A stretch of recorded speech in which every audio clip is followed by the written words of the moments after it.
जयगढ़ देवी सैया यसो नवरात में सब कोई झूमल जाई मई के जगरात में। जयगढ़ देवी सैया यसो नवरात में सब कोई झूमल जाई मई के जगरात में।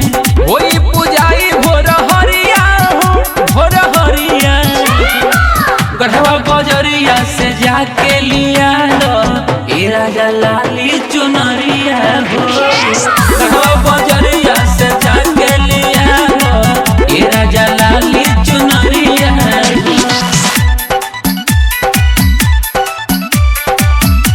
जय जय मैया जय जय माँ।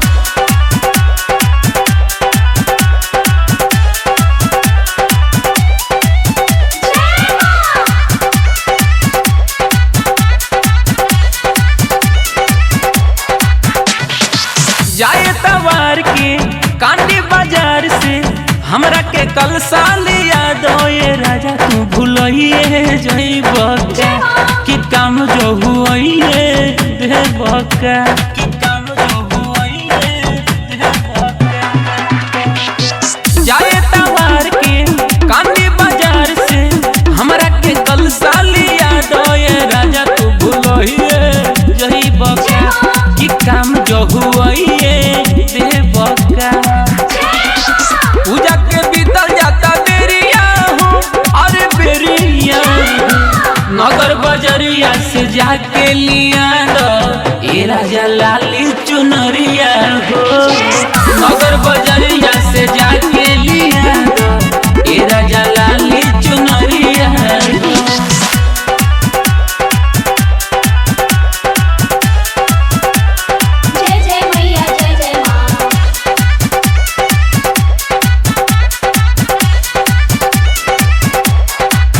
सुबह शाम में माई के ध्यान में रह के पूजाई असु करबे राजा नमी चढ़िए गइल बा कि भक्ति मन में बढ़िए गइल बा कि भक्ति मन में बढ़िए गइल। हाँ सुबह शाम में माई के ध्यान में रह के पूजाई असु करबे राजा नमी चढ़िए गइल बा कि भक्ति मन में बढ़िए गइल बा।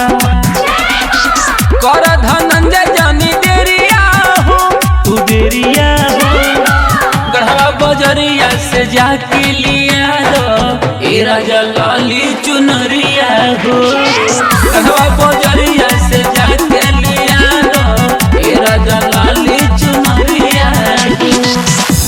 अगर आप चाहते हैं कुमार डिजिटल चैनल के ऑडियो वीडियो सबसे पहले आप तक पहुंचे तो लाल बटन दबाकर चैनल को सब्सक्राइब करें और हाँ बेल आइकन को दबाना ना भूलें।